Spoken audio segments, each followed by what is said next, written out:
class 10 students. Today we are going to start a brand new chapter, first chapter from biology science subject, that is life processes. तो जितने भी बच्चों को ये doubt था कि मैम आप यूट्यूब पे नहीं पढ़ाओगे, मैम आपकी क्लासेस नहीं आएंगी यूट्यूब पे, आप सिर्फ पेड वालों को पढ़ाओगे, ऐसा कुछ भी नहीं है। बैचेस को तो मैं पढ़ा ही रही हूँ, आपके लिए भी, आपके वेलफेयर के लिए भी मेरी पूरी की पूरी रिस्पॉन्सिबिलिटी थी, है और आगे भी रहेगी। एंड फॉर दैट, उसको पूरा करने के लिए मैं आ गई हूँ लाइफ प्रोसेसेस लेकर। एंड अभी ये कंटिन्यू चलता रहेगा। आप लोगों को शेड्यूल मिल गया होगा, नहीं मिला होगा तो मिल जाएगा, और उससे आपको पता चल जाएगा कि किस किस दिन मेरे लेक्चर्स आने वाले हैं। लाइफ प्रोसेस एक बहुत बड़ा सा चैप्टर है आप लोगों के लेवल के हिसाब से, क्लास 10 के हिसाब से। तो इसे मैं कुछ अलग अलग पोर्शंस में कंप्लीट करूंगी, छोटे छोटे लेक्चर्स में कंप्लीट करूंगी। आज का लेक्चर जो है उसमें मैं लाइफ प्रोसेसेस चैप्टर का पहला टॉपिक सिर्फ डिस्कस करूंगी, that is nutrition, plants and animals दोनों के। और थोड़ा सा डिटेल में अगर जा पाऊंगी तो ठीक है, अदरवाइज मैं बहुत ज्यादा बर्डन आप लोगों को नहीं दूंगी, इसीलिए छोटे छोटे लेक्चर्स में डिवाइड करते हुए पूरे चैप्टर को वी विल मूव फॉरवर्ड। तो चलो स्टार्ट करते हैं लाइफ प्रोसेसेस का चैप्टर। अब देखो, लाइफ क्या है ये तो आप सबको पता है कि हमारी जो जिंदगी है, जिसकी वजह से हम जिंदा हैं, सारे के सारे ऑर्गेनिजम्स एक अपनी लाइफ जी रहे हैं। सो क्यों जी रहे हैं? कुछ प्रोसेसेस होंगे, है ना, किसी चीज की वजह से जी रहे होंगे। ये नहीं है कि मैं मोटिवेशनल सेशन नहीं दे रही कि तुम्हारा क्या मकसद है जिंदगी जीने का, तुम इस दुनिया में क्यों आए हो, क्या सिर्फ खाने और सोने आए हो या फिर कुछ करने आए हो। ये सब ज्ञान मैं नहीं देने वाली आप लोगों को। मैं सिर्फ आपको बेसिक बायोलॉजी का ज्ञान दूंगी कि आप जिस भी रीजन से अभी एग्जिस्ट कर रहे हो ना, वो रीजन कुछ प्रोसेसेस की वजह से हो रहा है। कौन कौन से प्रोसेसेस इन्वॉल्व है, इसी के बारे में हम इस चैप्टर में पढ़ने वाले हैं। अब वो प्रोसेस क्या क्या इंक्लूड कर रहे हैं, वो सारी चीजें मैं आप लोगों को डिटेल में बताऊंगी। सो फॉर दिस चैप्टर, ये चैप्टर सिर्फ और सिर्फ इस चीज के बारे में है कि अगर एक ऑर्गेनिज्म है जो सरवाइव कर रहा है, उसको सरवाइव करने के लिए जो एसेंशियल प्रोसेसेस होते हैं, जो एसेंशियल एक्टिविटीज होती है बॉडी के अंदर जो परफॉर्म कर रही होती है एक्टिविटीज, वो सारी एक्टिविटीज लाइफ प्रोसेसेस के अंडर आती है। And there are few processes जिसकी वजह से हम सरवाइव एंड सस्टेन कर रहे हैं इस दुनिया में। जब लाइफ खत्म होने वाली होती है, ये प्रोसेसेस भी स्लो डाउन हो जाते हैं, डिसेलरेट हो जाते हैं, इवेंचुअली बंद हो जाते हैं। जैसे ही लाइफ का प्रोसेस बंद हो गया, लाइफ भी एंड हो जाती है। So now we will start life processes. सबसे पहला जो टॉपिक है that is nutrition. Nutrition start करने से पहले मैं कुछ चीजें आप लोगों को बताना चाहूंगी। दुनिया में इतने सारे ऑर्गेनिजम्स हैं, हर तरह के ऑर्गेनिजम्स हैं, उनकी जो डाइवर्सिटी है वो नेवर एंडिंग डाइवर्सिटी है। छोटे से छोटे माइन्यूट ऑर्गेनिजम्स जिसको हम माइक्रोब्स कहते हैं, माइक्रो ऑर्गेनिज्म कहते हैं, जो कि नेकेड आई से दिखते भी नहीं, जो माइक्रोन्स में जिनकी साइज होती है 10⁻⁻⁶ जिनकी साइज होती है, वहां से लेकर बड़े से बड़े giant animals, well, elephant, giraffe, we humans, tigers, everything that is very huge. इतनी बड़ी डाइवर्सिटी है। सोचो, minute and this huge animals, ये सारे के सारे लिविंग ऑर्गेनिजम्स इसलिए जिंदा हैं, इसलिए सरवाइव कर रहे हैं, इसलिए they are just living because they are having some or the other processes ongoing inside their body।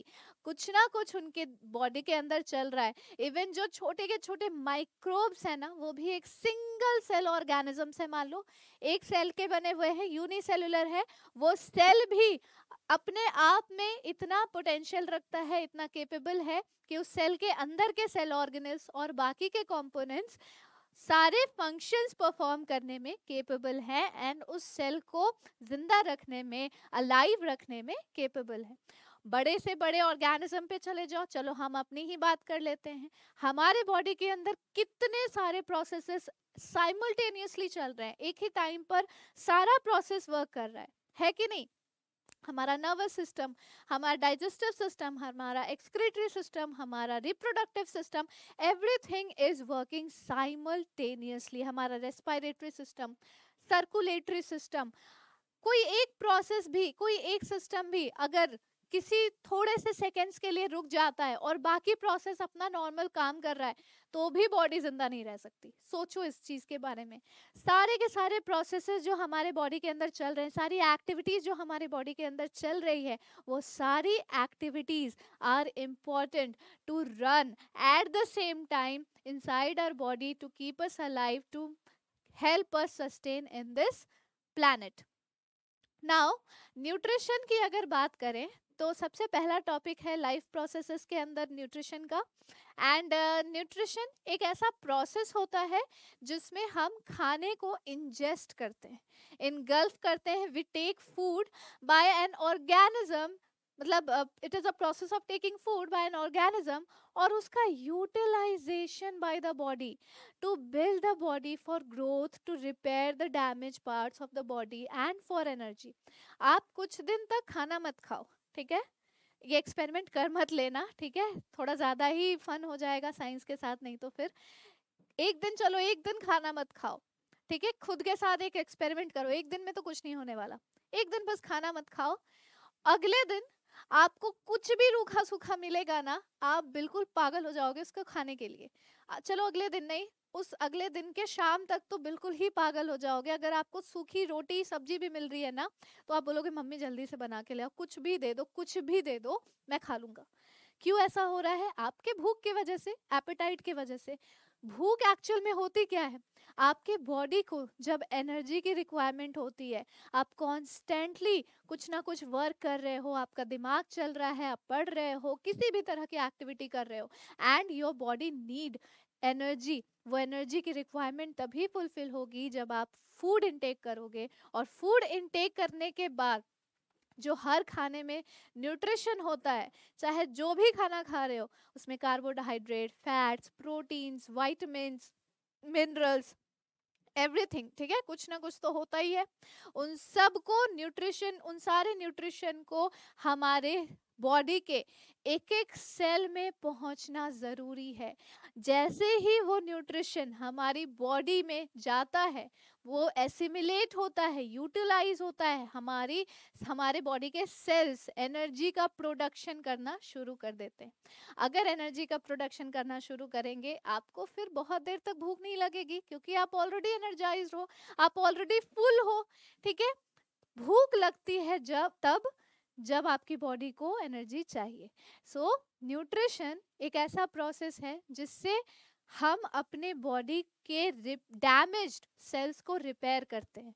Damage cells को रिपेयर करने के साथ साथ हम हर एक सेल में एनर्जी को प्रोवाइड कराते हैं, हम अपनी बॉडी को ग्रो कराते हैं। Even cell division is also not possible without some energy. और एनर्जी नहीं होगी, सेल डिवीजन नहीं होगा, सेल डिवीजन नहीं होगा, ग्रोथ नहीं हो पाएगी, ग्रोथ रुक जाएगी। देखते हो बहुत सारे एड्स आते हैं, और आपको भी पता है छोटे बच्चों को उनकी मम्मियाँ बहुत ज़्यादा खाना खिलाने में, टाइम से न्यूट्रिशन प्रोवाइड करने के लिए बहुत ज़्यादा क्यूरियस रहती है, हमेशा पागल रहते हैं कि नहीं, मेरे मेरे बच्चे को टाइम पे खाना ज़रूरी है, टाइम पे दूध पीना ज़रूरी है, एंड सारा न्यूट्रिशन उसको मिलना ज़रूरी है, तभी उसकी हाइट बढ़ पाएगी, वो ग्रो कर पाएगा, वो मेंटली उसकी मेंटल ग्रोथ अच्छी हो पाएगी, है ना? देखते हो हॉर्लिक्स वगैरह की ऐड आती है, कॉम्प्लान की ऐड आती है, बूस्ट वगैरह की ऐड आती है, कि ये क्या करता है, आपके बच्चे के खाने में जितना भी न्यूट्रिशन नहीं मिला उसको, उस न्यूट्रिशन की भरपाई करता है, उसकी पूर्ति करता है, ठीक है? उसको एक्स्ट्रा सप्लीमेंट्स के तौर पे उसे न्यूट्रिशन देता है। ये सारी चीजें आपने सुनी होगी एड्स वगैरह में। क्यों?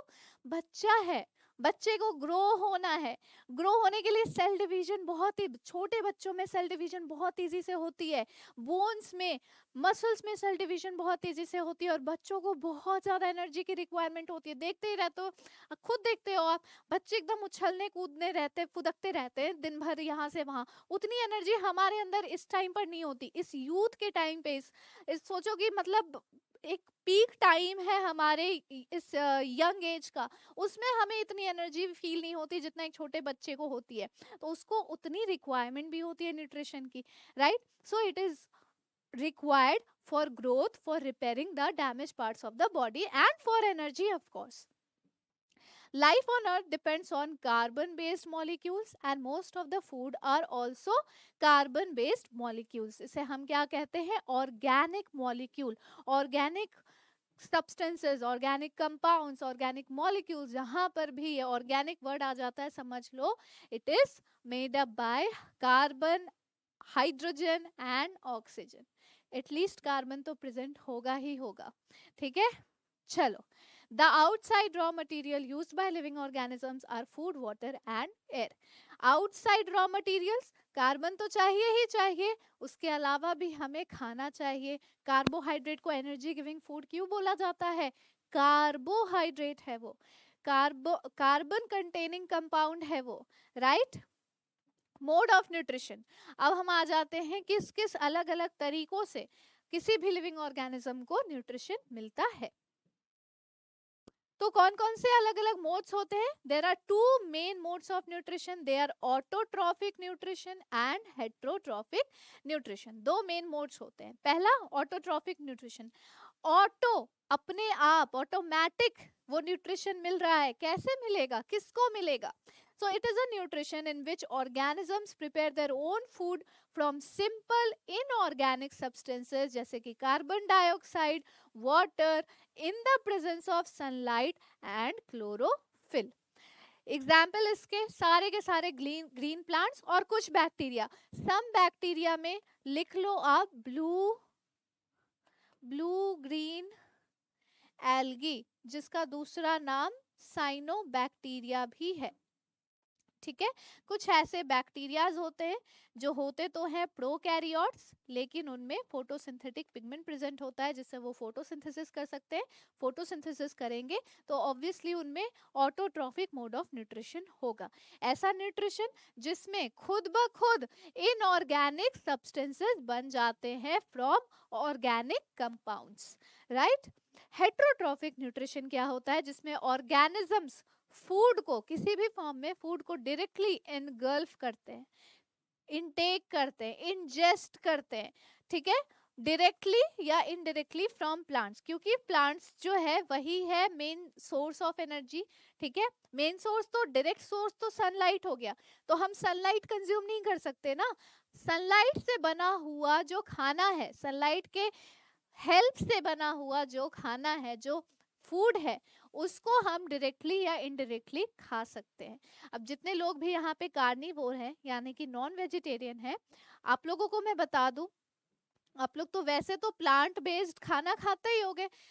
हमेशा तो चिकन या मटन तो खा नहीं सकते, एक तो हमेशा खा नहीं सकते, उसके साथ भी कुछ खाओगे तो रोटी होगा, चावल होंगे, सैलड्स होंगे, दाल है, सब्जियां हैं, सब कुछ प्लांट बेस्ड है, राइट.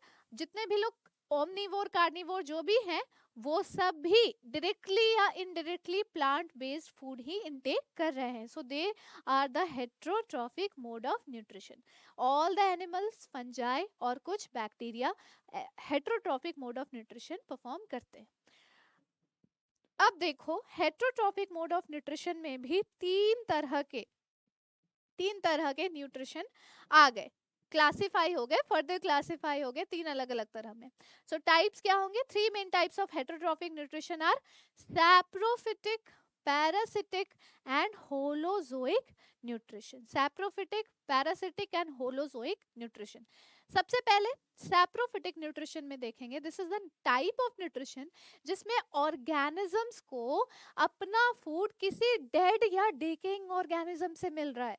सैप्रोफिटिक ऑर्गेनिजम्स ऐसे ऑर्गेनिजम्स होते हैं जो दूसरे मरे हुए ऑर्गेनिजम्स, डेड ऑर्गेनिजम्स से अपना फूड अक्वायर कर रहे होते हैं. ठीक है, they break down the food material outside the body and then absorb it. जैसे कि फंगस है, मशरूम, ब्रेड मोल्ड, ईस्ट, कुछ bacteria, fungi, funguses and bacterias are the prime example of saprotrophic organisms. Fungus क्या करेगा? वो भी सक करेगा ना न्यूट्रिशन को, इनऑर्गेनिक कंपाउंड्स जो बन जाते हैं. कोई भी जानवर मर गया, सड़ रहा है, तो सड़ रहा है यानी बैक्टीरिया उस पे एक्ट कर रहे हैं, ठीक है। अब बैक्टीरिया उस पे एक्ट करेंगे तो उसका फ्लूइड जो है, उसका जो अंदर का जो इनऑर्गेनिक सब्सटेंस है वो निकल रहा होगा, उसकी बॉडी से सिक्रीट आउट हो रहा होगा, वो एंजाइम सिक्रीट आउट हो रहे होंगे। अब वो एंजाइम उनका खाना है तो वो उसको सक करेंगे, फंगस उसको सक करेंगे, ठीक है। पैरासिटिक न्यूट्रिशन दूसरा जो बहुत इंपॉर्टेंट टाइप है, it is a mode of nutrition जिसमें ऑर्गेनिज्म जो है दूसरे लिविंग ऑर्गेनिज्म पे डिपेंड होते हैं अपने फूड के लिए, यानी कि वो ऑर्गेनिज्म दूसरे जिंदा लिविंग ऑर्गेनिज्म के बॉडी के ऊपर या बॉडी के अंदर रह रहे होंगे, परमानेंटली घर बना लिया, उस ऑर्गेनिज्म पे ही अपना घर बना लिया, वहीं रह रहा है, वहीं खा रहा है। जैसे मान लो इंसानों में लाइसिस जू है, किसी लड़की, आप में से किसी लड़की के सिर पे जू है, वो जू क्या है, आपके बॉडी के पैरासाइट्स हैं, आपके स्कैल्प से वो ब्लड सक करके न्यूट्रिशन ले रहा है, ठीक है। वो जिंदा उसी उसी के बेसिस पर वो जिंदा है, वही उसका मोड ऑफ न्यूट्रिशन है। फाइन। अब इसका मतलब ये नहीं है कि उस पर दया करके ढेर सारे जुए पाल लो अपने सिर पर, हमेशा क्लीन रखना होता है बालों को, ठीक है। चलो, so they are the parasites. Parasites animals भी होते हैं, प्लांट्स भी होते हैं, कुछ ऐसे प्लांट्स जो दूसरे प्लांट्स पे डिपेंड होते हैं अपने फूड के लिए, अपने न्यूट्रिशन के लिए, in which organisms get their food from living organisms, जिसे हम होस्ट बोलते हैं, विदाउट किलिंग देम। वो मरने भी नहीं देंगे, क्यों मरने देंगे भाई, मरेंगे तो फिर उनका खाना कहाँ जाएगा, वो मरने भी नहीं देंगे और चैन से जीने भी नहीं देंगे, ऐसे होते हैं पैरासाइट्स। फाइन। कस्कूटा, ऑर्किड्स, टिक्स, लाइस वही जुए, फिर लीचेस, लीच होता है ना, चिपक जाते हैं, अगर आप खेत वेत में जाओगे या फिर कुछ मार्शी एरियाज में जाओगे, लीच अगर वहां पर होंगे, एक बार बॉडी में चिपक जाते हैं ना, जल्दी उनको निकालना बहुत मुश्किल हो जाता है, वो ब्लड सक करने वाले होते हैं, leech. Round worms, tape worm, plasmodium tape worm आपके इंटेस्टाइन में पाए जाते हैं, यानी बॉडी के अंदर। अच्छा, पैरासाइट्स भी दो तरह के होते हैं, जो बॉडी के ऊपर, बॉडी के सरफेस में रहते हैं ना, उनको कहते हैं एक्टोपैरासाइट। जो बॉडी के अंदर पाए जाते हैं, अंदर रह रहे होते हैं और वहां से अपना न्यूट्रिशन ले रहे हैं, जैसे कि टेपवर्म है, राउंड वर्म है, ठीक है, और कौन कौन से वर्म है, प्लाज्मोडियम है, ठीक है। तो ये सब क्या कर रहे हैं, बॉडी के अंदर आपका न्यूट्रिशन ले रहे हैं, आपके इंटेस्टाइन से, आपके अलग अलग बॉडी पार्ट्स से, आपके आरबीसी से। तो ऐसे पैरासाइट को हम एंडोपैरासाइट बोलते हैं। Holozoic nutrition, third and the most important type of nutrition.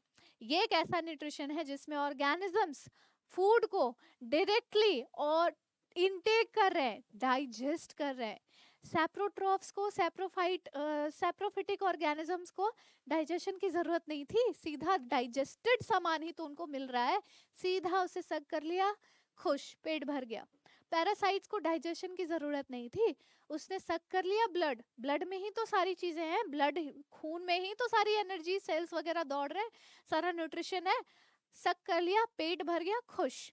Holozoic nutrition, holozoic organisms ऐसे होते हैं जिनको खाना खाना पड़ता है, उनके बॉडी के अंदर मैकेनिज्म होता है उस खाने को डाइजेस्ट करने के लिए, और डाइजेशन के बाद जो न्यूट्रिशन निकला उस खाने में से, उसको बॉडी में एसिमिलेट करने के लिए, यूटिलाइज कराने के लिए, और जो खाना अनडाइजेस्टेड रह गया, नहीं डाइजेस्ट हो पाया, उसको एक्सक्रीट आउट करने के लिए, इजेक्ट आउट करने के लिए, ये पूरा प्रोसेस जिस ऑर्गेनिज्म में प्रेजेंट होता है, इस पूरे प्रोसेस को होलोजोइक टाइप ऑफ न्यूट्रिशन बोलते हैं। कौन कौन ये करता है, amoeba, paramecium, birds, fishes, humans etcetera. जिसको जिसको भी आप खुद से खाना खाते हुए देखोगे ना, समझ जाना they are holozoic nutrition type of organisms. ये देखो फंगस है, ये क्या होंगे, सैप्रोट्रॉफ्स, सैप्रोफाइट्स। ये क्या है, पैरासाइट्स है, देख रहे हो, ये वाला जो प्लांट है, ये कैसे दूसरे प्लांट को बिल्कुल अपने में जकड़ लिया है, ठीक है, लपेट लिया है खुद को दूसरे प्लांट में, और उसी से अपना न्यूट्रिशन लेने की कोशिश कर रहा है।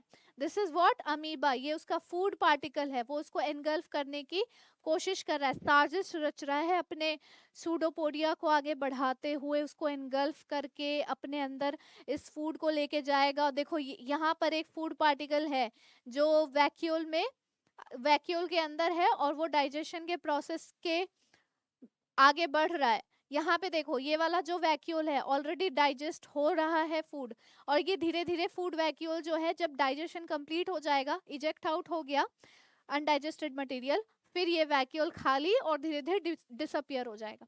So this is the process. आगे चलते हैं। फोटोसिंथेसिस यानी न्यूट्रिशन हम प्लांट्स में कैसे होता है वो देखेंगे। प्लांट में न्यूट्रिशन किस तरीके से हो रहा है। Autotrophic mode of nutrition, photosynthesis, basically हम फोटोसिंथेसिस ही पढ़ रहे हैं। Plants prepare food by using carbon dioxide और water in the presence of sunlight and chlorophyll. Chlorophyll चाहिए, सनलाइट चाहिए, वाटर चाहिए, कार्बन डाइऑक्साइड चाहिए, ये सारे रॉ मटेरियल्स हैं जो रिक्वायर्ड होंगे फोटोसिंथेसिस कराने के लिए। Food prepared is carbohydrate which is stored in the form of starch.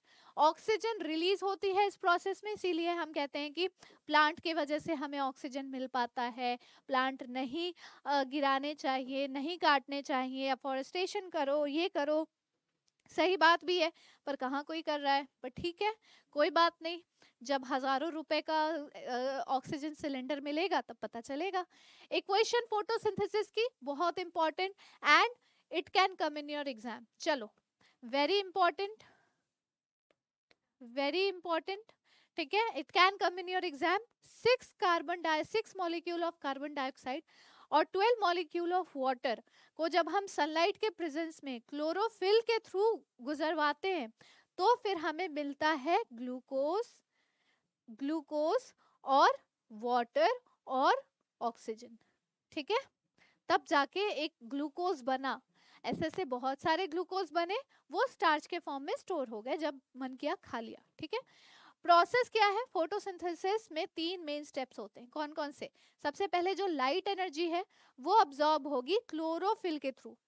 अब लाइट एनर्जी केमिकल एनर्जी में कन्वर्ट हो जाएगी और वाटर के जो मॉलिक्यूल्स प्रेजेंट हैं वो वाटर मॉलिक्यूल स्प्लिट हो जाएंगे। वाटर H2O स्प्लिट होंगे, ऑक्सीजन अलग, हाइड्रोजन अलग, इनटू हाइड्रोजन एंड ऑक्सीजन। फिर रिडक्शन होगा। रिडक्शन ऑक्सीडेशन किसको किसको आता है, रिडक्शन कौन करा रहा है, हाइड्रोजन रिडक्शन कराता है।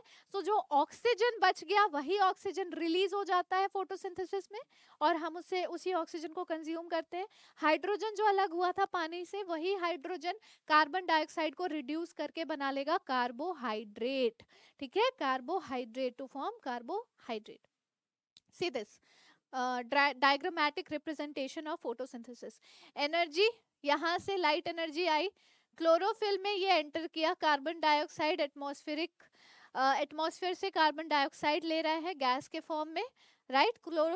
क्लोरोफिल पिगमेंट में जो वो मॉलिक्यूल्स वाटर के प्रेजेंट होंगे, लाइट एनर्जी वहां पे जाके मॉलिक्यूल्स को स्प्लिट करेगी, वाटर के मॉलिक्यूल को, हाइड्रोजन अलग करेगी, ऑक्सीजन अलग करेगी, और क्या बन जाएगा, कार्बोहाइड्रेट बन जाएगा, और वाटर बनेगा, और कुछ मॉलिक्यूल्स ऑक्सीजन के वो रिलीज आउट हो जाएंगे, ठीक है। ग्लूकोज का फॉर्मेशन, ऑक्सीजन रिलीज, और वाटर तो यहाँ से हम लोगों को मिल ही रहा है। अब आ जाते हैं क्लोरोफिल में। भाई साहब, क्लोरोफिल होता क्या है, ये डायग्राम भी आपके एग्जाम में आ सकता है, आया भी है कई बार। इसको लेबलिंग करने को पूछा जा सकता है, मैं ये तो नहीं कहूंगी कि बनाने को आ जाएगा, पर लेबल करने को जरूर आ सकता है। तो देखो, it is a green pigment present in the leaves. If we observe a cross section of a leaf under a microscope, we can see cells containing green dot like structure, उसे हम बोलते हैं क्लोरोप्लास्ट, which contain chlorophyll, ठीक है, which contain chlorophyll। तो ये है आपका cross sectional portion of the leaf, एक पत्ती है, ठीक है, उसका एक छोटा सा पार्ट अगर आप निकालते हो कट करके, तो उसका जो उसकी जो पतलाई है ना, वो एक्चुअली उतनी पतली भी नहीं है, वो ऐसी है, मतलब क्रॉस सेक्शन है, और क्या, ठीक है। अब देखो क्रॉस सेक्शन ऑफ लीफ, सबसे ऊपर का जो पोर्शन है, सबसे ऊपर का पोर्शन, उसे हम कहते हैं अपर एपिडर्मिस। उससे भी ऊपर ये जो ब्लैक कलर की लेयर आप देख रहे हो, ये है वैक्स क्यूटिकल की लेयर। ये वैक्स क्यूटिकल की लेयर हेल्प करती है लीव्स को कि वो ज्यादा से ज्यादा वाटर को एस्केप कर सके, ठीक है, ज्यादा वाटर लॉस ना हो सके। ज्यादा वाटर लॉस होगा तो हमें बार बार पौधों में पानी डालना पड़ेगा, और पौधा जल्दी सूख सकता है, पौधा जल्दी मर सकता है, तो उसको बचाने के लिए कि ज्यादा वाटर का लॉस ना हो, वैक्स की क्यूटिकल रहती है। एक और चीज है, एक और रीजन है वैक्स क्यूटिकल होने का, बाहर के जो बैक्टीरियाज हैं, बहुत सारे जर्म्स है, वायरसेस हैं, वो लीफ के अंदर एंटर करके पूरे प्लांट को इन्फेक्ट ना कर दे, इसके वजह से भी वैक्स की लेयर होती है। वैक्स की लेयर चिपचिपी होगी, उन सारे पार्टिकल्स को अक्वायर कर लेगी, मतलब कि ट्रैप कर लेगी, उसको अंदर जाने को नहीं देगी। याद रखना ये सारी चीजें, क्वेश्चन पूछे जाते हैं बोर्ड एग्जाम्स में, बोर्ड्स है ना इस साल, बहुत ही ध्यान से पढ़ो, और जो जो चीजें मैं एक्स्ट्रा बता रही हूँ उसको खुद से लिख लो बच्चों। पैलिसेड मेसोफिल, अच्छा हाँ, मीजोफिल सेल्स वो सेल्स होती हैं जहां पे सबसे ज्यादा क्लोरोप्लास्ट प्रेजेंट होता है, ये आपको याद रखना है। अब पहला जो पोर्शन होता है वो होता है पैलिसेड मेसोफिल का, एक्चुअली ये पूरा ही मेसोफिल है, ये लोअर एपिडर्मिस है और यहाँ पर स्टोमा प्रेजेंट है, ठीक है, यहाँ पे भी वैक्स की क्यूटिकल है। बीच बीच में जो ये एयर स्पेसेस है, ये आप लोगों को ध्यान में रखना है। एयर स्पेसेस टर्जिडिटी वगैरह प्रोवाइड करने के लिए, एयर रहेगी तो क्या होगा, अगर मान लो बहुत ज्यादा वाटर भी है तो भी सेल्स जो है वो बर्स्ट, आपस में बर्स्ट नहीं करेंगे टकरा के, ठीक है। चलिए, ये है plant cell wall, plant cell, cellulose की सेल वॉल होती है, सेल मेम्ब्रेन होता है, वैक्यूल की मेम्ब्रेन और अंदर वैक्यूल्स होते हैं, ये है छोटू सा क्लोरोप्लास्ट प्लांट सेल के अंदर जिसमें बहुत सारा क्लोरोफिल का प्रेजेंट है, ये न्यूक्लियस है और ये साइटोप्लाज्म है, ये है प्लांट का सेल, सिंपल सा प्लांट का सेल। देखो ये वाला भी डायग्राम आपके एग्जाम में आ सकता है, मतलब ये आपकी बुक में दिया है या नहीं, I have to see that, दिया ही होगा, ठीक है। स्टोमेटा ओपन कर रही है ताकि कार्बन डाइऑक्साइड को वो अलाउ कर सके लीफ के अंदर घुसने के लिए, एंटर करने के लिए, और वाटर वेपर को वहां से बाहर निकलने के लिए, ठीक है। तो ये जो स्टोमा, ये जो स्पेस यहाँ पर थी ना, this space was to let carbon dioxide enter into the leaf and let water vapor exit out the leaf, इसीलिए यहाँ पर एयर की स्पेसेस भी प्रेजेंट थी। हाई वाटर वेपर कंटेंट है तो वो बाहर जा रहा होगा, गार्ड सेल्स इसको गार्ड कर रहे होंगे, इसीलिए उसका नाम गार्ड सेल्स है। गार्ड सेल्स स्टोमेटा के ओपनिंग और क्लोजिंग के लिए रिस्पॉन्सिबल होते हैं, कि ओपन होगा तो कार्बन डाइऑक्साइड अंदर जाएगा, वाटर वेपर बाहर जाएगा, क्लोज होगा तो किसी का भी आना जाना पॉसिबल नहीं है। ये देखो क्लोरोप्लास्ट का ये डायग्राम है, यहाँ पे आप देख सकते हो, ये है आउटर मेम्ब्रेन, ये है इंटर मेम्ब्रेन और ये है इनर मेम्ब्रेन, ठीक है। डबल मेम्ब्रेनस बाउंड स्ट्रक्चर होती है क्लोरोप्लास्ट की। तो इनर मेम्ब्रेन के अंदर आप देखोगे ऐसे इस तरह से कॉइन लाइक स्ट्रक्चर्स होते हैं, उसे हम बोलते हैं ग्रैनम, ठीक है। सॉरी, कॉइन लाइक स्ट्रक्चर को बोलते हैं थैलाकॉइड, और स्टैक्स एक के ऊपर एक जो स्टैक्स होते हैं थैलाकॉइड के, उसे हम कहते हैं ग्रैनम, ठीक है, उसे हम कहते हैं ग्रैनम। बहुत सारे ग्रैनम होंगे तो उसे हम कहेंगे ग्रैना, उसे हम कहेंगे ग्रैना, ठीक है। थैलाकॉइड के अंदर ल्यूमेन होता है, ल्यूमेन थोड़ा सा फ्लूइडी मटेरियल है जहां पे एक्चुअल में वो स्प्लिटिंग एंड एवरीथिंग सब हो रही है, फोटोसिंथेसिस। यहाँ पे देखो stomata, these are the tiny pores present in the leaves through which exchange of gases take place. अभी जस्ट बताया मैंने, हर एक स्टोमा में एक पेयर ऑफ गार्ड सेल्स होते हैं जो कंट्रोल करता है opening and closing of stomata के पोर को। जब वाटर एंटर करता है गार्ड सेल्स में, वो स्वेल हो जाएंगे और पोर ओपन कर जाएगा, and when the guard cell lose water, जब पानी बाहर जा रहा है वो श्रिंक कर जाएगा और पोर क्लोज हो जाएंगे। ऑब्वियसली बहुत ही ऑब्वियस सा मैकेनिज्म है। ये देखो, ये है गार्ड सेल्स और ये है स्टोमेटा की पोर, फाइन। ये सरफेस व्यू हो गया और ये क्रॉस सेक्शनल व्यू हो गया। ये थिक हो जाती है जब पानी एंटर करता है, थिन हो जाएगी जब वो पानी लूज कर देंगे। एपिडर्मिस की सेल है, ये न्यूक्लियस है, this is the stoma, this is the stoma, और यहाँ पे क्लोरोप्लास्ट भी प्रेजेंट है गार्ड सेल्स में। यहाँ के क्रॉस सेक्शन को भी अगर आप देखोगे तो एपिडर्मल के सेल्स की आप देख सकते हो, ये ऐसे थिकनेस होती है एपिडर्मल सेल की, एक सेल है उसके अंदर न्यूक्लियस है। गार्ड सेल्स भी ऐसे होते हैं, उसके अंदर भी कुछ कुछ क्लोरोप्लास्ट प्रेजेंट है, this is the nucleus, right. चलिए,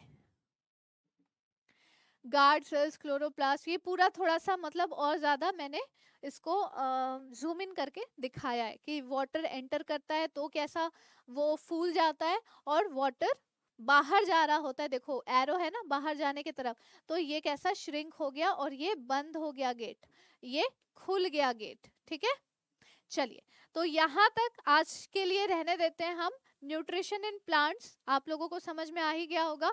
न्यूट्रिशन एनिमल्स में कैसे होता है, holozoic type of nutrition animals कैसे परफॉर्म करते हैं, अमीबा, फिर ह्यूमन डाइजेस्टिव सिस्टम, ये पूरा प्रोसेस बहुत ज्यादा टाइम टेकिंग है, इसको हम अगले सेशन में कवर करेंगे। अगले सेशन में मैं आप लोगों को न्यूट्रिशन का टॉपिक का सब डिटेल में पढ़ा दूंगी। क्यों उसको मैंने अभी इस लेक्चर में नहीं रखा, क्योंकि ऑलरेडी स्टोमेटा का डायग्राम, लीफ का क्रॉस सेक्शनल डायग्राम, वो फोटोसिंथेसिस का जो प्रोसेस का रिएक्शन है एंड एवरीथिंग, वो सारी चीजें थोड़ा सा आउट ऑफ बाउंड्स हो सकती है आपके दिमाग से, तो उसका ख्याल रखते हुए मैं स्लो एंड स्टडी स्टार्ट करूंगी। जब आप यूज टू हो जाओगे तो फिर हम लेक्चर की ड्यूरेशन भी बढ़ाएंगे और कंटेंट भी बढ़ाएंगे। अभी अगर आपको होलोजोइक न्यूट्रिशन इन अमीबा पढ़ा दूं कि कैसे अमीबा डाइजेशन कर रहा है एंड एवरीथिंग, नहीं समझ आएगा। तो अमीबा और ह्यूमन का पूरा डाइजेस्टिव सिस्टम हम अगले सेशन देखेंगे। एंड तब तक के लिए स्टे ट्यून्ड, पढ़ के आना। अगर ये लेक्चर अच्छा लगा then please hit the like button. कोई डाउट है, कुछ पूछना है, नीचे कमेंट बॉक्स में आप कमेंट कर सकते हो, मैं उसका रिप्लाई करने की कोशिश करूंगी या फिर अगले सेशन में समझा दूंगी। अपने दोस्तों के साथ शेयर कीजिए, help them also to study from this lecture, to get benefit from this lecture. Thank you so much. Take care and bye bye.